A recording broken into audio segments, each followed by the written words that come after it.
안녕하십니까. 서울창업허브와 함께하는 디자인 싱킹 고객 중심의 창업교육 22회차 시작하도록 하겠습니다. 이번 회차에는 다양한 수익 모델을 탐색하는 시간입니다. 그런데 그 수익 모델 탐색 중에서 첫 번째 시간으로 비즈니스 모델에 대해서 먼저 이해를 하고 넘어가도록 하겠습니다. 여러분들 아마 비즈니스 모델에 대해서 많이 들어보셨을 것 같아요. 비즈니스 모델이 무엇인가요? 비즈니스하고 모델이라는 단어가 합쳐진 거죠. 비즈니스라고 하면은 우리가 사업이라고 알고 있을 테고, 모델이라고 하면은 언뜻 떠오르는 것은 뭐 건축 모델이라든가 아니면은 뭐 이렇게 피팅하는 피팅 모델도 될 수 있고요. 그러니까 패션 쪽에 일하는 모델이 되겠죠. 이런 걸 다 모델이라고 하는데, 이 모델의 의미를 좀 더 보면은 사실 어떤 특정한 형식, 양식에 맞춰 가지고 사람들이 볼 수 있게끔 표현을 해주는 그리고 정확하게 만들어준다라는 의미가 있죠. 우리는 이제 비즈니스 모델의 뜻을 한번 더 알아보도록 하겠습니다. 비즈니스 모델이라는 거는 그 뜻을 보면 사실 많은 학자들이 비즈니스 모델에 대해서 여러 가지 정의를 내놓고 있는데, 그것들을 정리해 보면 기업이 고객을 위한 가치를 어떻게 창조해 전달하고 어떤 방법으로 수익을 획득할 것인가 에 대한 전반적인 방향과 방법이라는 뜻이 됩니다.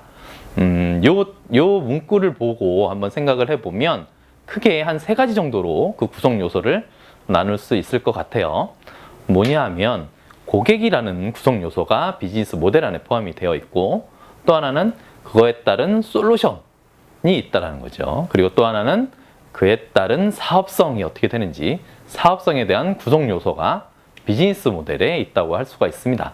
좀 더 자세하게 보면 고객이라는 거는 이런 의미가 담겨 있죠. 누구를 대상으로 할 것이냐, 그리고 고객에게 어떻게 전달할 것이냐, 그리고 솔루션이라는 거는 어떤 가치를 만들어낼 것이냐, 그리고 이 가치를 어떻게 창출할 것이냐, 그리고 사업성이라는 거는 결국엔 수익을 어떻게 만들어낼 것이냐, 그리고 이 수익이 지속 가능하려면 어떻게 경쟁 우위를 점할 것이냐, 이런 게 고객 비즈니스 모델 구성 요소에 포함이 된다라고 할 수가 있습니다. 자, 우리가 비즈니스 모델을 놓고 볼 때 사실 기업에서 왜 비즈니스 모델을 필요로 하는지를 한번 봐야 될 것 같아요. 비즈니스 모델이라는 거는 사실 그 정의에서 보면 어떤 방향과 방법을 나타낸다고 했습니다. 기업이라는 거는 수익과 성장이라는 2개의 바퀴로 가고 있습니다. 수익이나 성장 둘 중에 하나가 멈추더라도 그 방향은 내가 가고자 하는 방향대로 갈 수가 없죠. 중간에 쓰러지게 되고 맙니다. 그런데 이렇게 가고자 하는 방향을 갈 때 조직이라는 거는, 기업이라는 거는 나 말고도 다른 사람들이 함께 해나가는 것이 바로 기업이고 조직이라고 할 수가 있습니다. 내 혼자만이 할 수가 있는 것이 아니죠. 사실 1인 창조기업이라고 있지만 법상으로도 5인 이하의 기업을 1인 창조기업이라고 얘기를 하고 있고, 사실 혼자서 하는 기업이라는 거는 사실 소상공 분야에 좀 더 가깝다라고 할 수가 있죠. 아무튼 우리는 이 기업이 같은 방향으로, 그러니까 제대로 굴러가기 위해서는 비즈니스 모델이라는 걸 수립을 해놓고 같은 조직원들이 함께 공유를 할 필요가 있다는 거죠. 그래야 같은 방향으로 같이 페달을 밟으며 나아갈 수 있을 테니까요. 자, 우리가 비즈니스 모델 중에서 사실 그 핵심이 되는 것은 고객이라고 할 수가 있죠. 그래서 그 고객에 대해서 좀 더 자세하게 알아보도록 하겠습니다. 고객이라는 것은 그 의미를 보면 제품과 서비스를 구입하고 매출을 올려주는 사람 또는 단체를 의미를 하고 있죠. 이렇게 고객의 의미를 봤는데, 그럼 이 고객이 왜 나의 제품 서비스를 구입을 하는가 라는 걸 한번 살펴봐야 되겠죠. 고객은 도대체 내 제품 서비스를 왜 구입할까, 이거에 대해서 한번 고민을 해보셔야 됩니다. 자, 이 사례를 한번 들어볼게요. 제가 만약에 벽에다가 구멍을 뚫고 싶어 해요. 그것도 한 0.6cm 정도 작은 구멍을 하나 뚫고 싶어 합니다. 그렇다면 저에게 필요한 것은 드릴일까요? 아니면 0.9cm, 0.9cm의 구멍 자체일까요? 잘 고민해 보셔야 됩니다.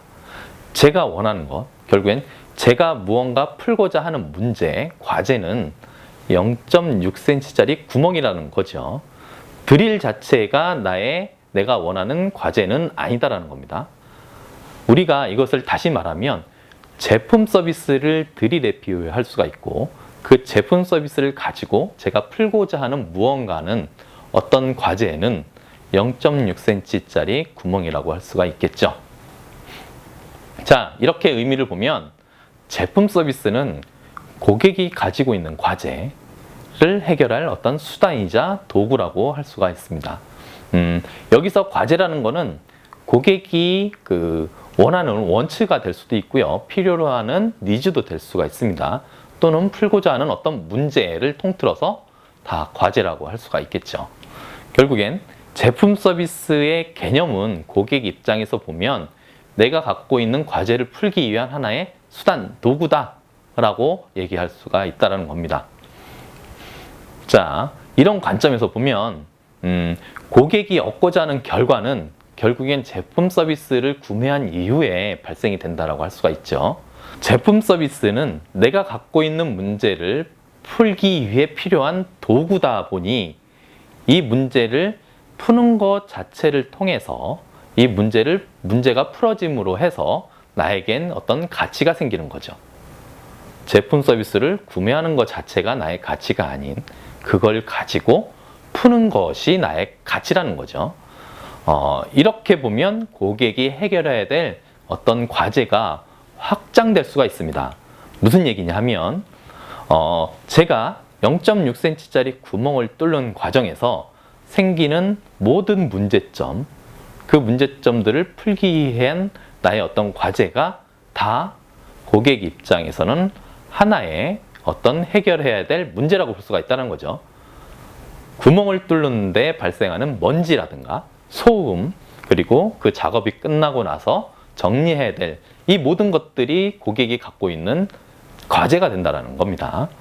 결국엔 드릴만으로는 해결이 될 수 없는 과제일 수가 있죠.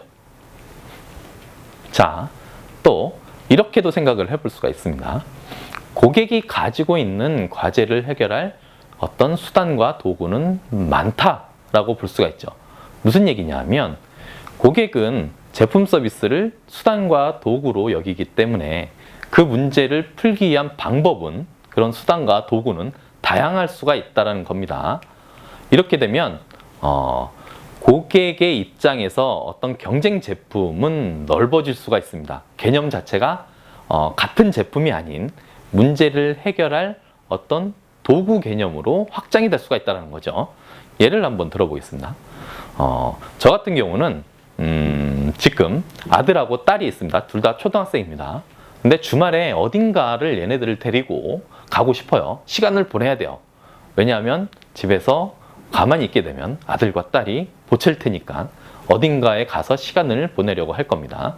그렇다면 제가 갈 수 있는 어떤 선택지는 극장이 될 수도 있고요.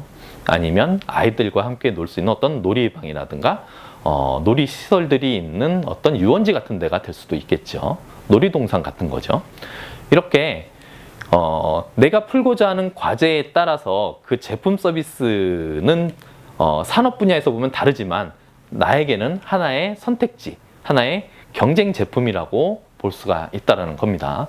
이렇게 경쟁자도 어떻게 보면 고객 입장에서 고객이 풀고자 하는 문제가 무엇인지를 봐야 된다는 겁니다. 자, 이상으로 첫 번째 시간은 비즈니스 모델에 대해서 좀 알아봤고, 고객이 어떻게 제품 서비스를 바라보는지 그에 대한 관점을 한번 들여다봤습니다. 22회차 이렇게 마치도록 하겠습니다. 감사합니다.